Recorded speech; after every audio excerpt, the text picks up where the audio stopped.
Hi, Russell Cummings here. Just wanted to talk to you very quickly about a 90-day contact program. This is probably one of the most important things that you can do in your business.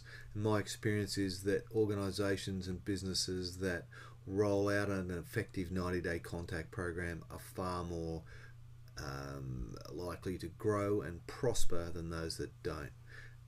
In my experience, it's one of the few things you must do. And what it's based on is ensuring that you systematically contact everybody in your database every 90 days. And what this does is re-imprint your business back on their mind again, so that they're constantly getting, business X, or in my case, Russell Cummings imprinted on their brains, because their brains clear after every 90 days. And I've actually proved this in business a number of times.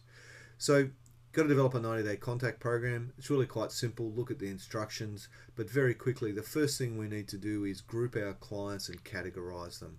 So we need to look at our customers. You might have one or two groups of customers you want to look at, and you might want to break them down into different categories. And the reason why you want to break them into different categories is because not all clients are equal. And it's not just about the amount of fees or sales that they do with you. There may be some other factors. So let's look at what those factors could be. So this is a client methodology from a long-term client, and what we looked at was saying, okay, what are the factors we're going to look at? And we looked at 7 factors here in terms of deciding whether they're an A-class client for us, or a B-class or a C-class client.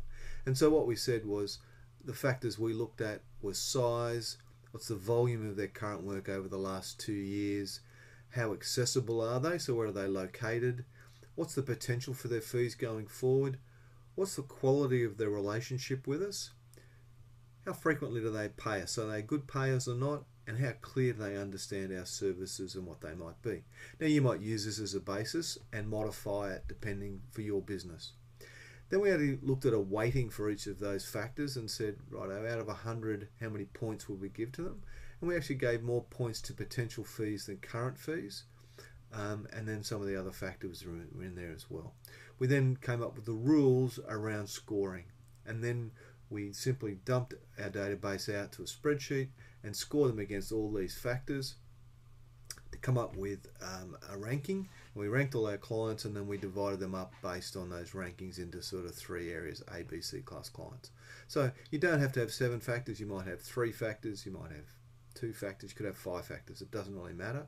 The important thing is that you take the time to clarify, what does a good client look for you. So think about your good clients, the customers that you like working with and that are great to work with, and then think about, okay, what are we going to do to grade them?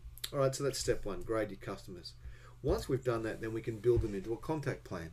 So what we've got here is, across the top, we've set our customers, and we've also included prospects and other groups in these things here. So for this particular example, we've got existing customers, which are all commercial business customers, A, B, and C.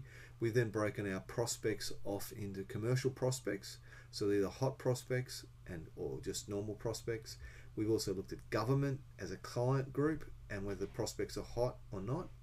We then said, well, we want to stay in touch with our suppliers, and we should also stay in touch with centers of influence.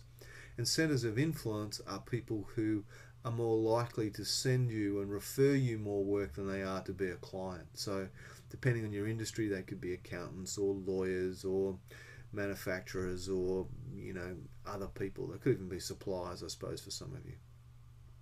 So you put those across the top, and then down the side you list the potential contact activities. Now that we've put some of the main ones here. A newsletter, so a newsletter, electronic or paper, is a good basis for making sure you get that minimum 90-day contact. We then said you could also have do phone calls, so give them a call on a regular basis. We could visit them on site, we could give them gifts, and maybe we could send them a Christmas card. But you may also like to invite them to events. You might take them to the footy or the cricket or something, or the opera, whatever suits you and the client. And you may also have special internal events, drinks nights or lunches or something that you want to invite them to. It's then about thinking, well, about the events and the gifts and the Christmas cards. Who do we want to invite to these things? So who will we invite? and then and you might only invite, say, selected C-class clients to a thing, or in this case with gifts, we said we'd only give selected clients. That's what the S stands for in the key. So we give selected suppliers and selected centers of influence a gift.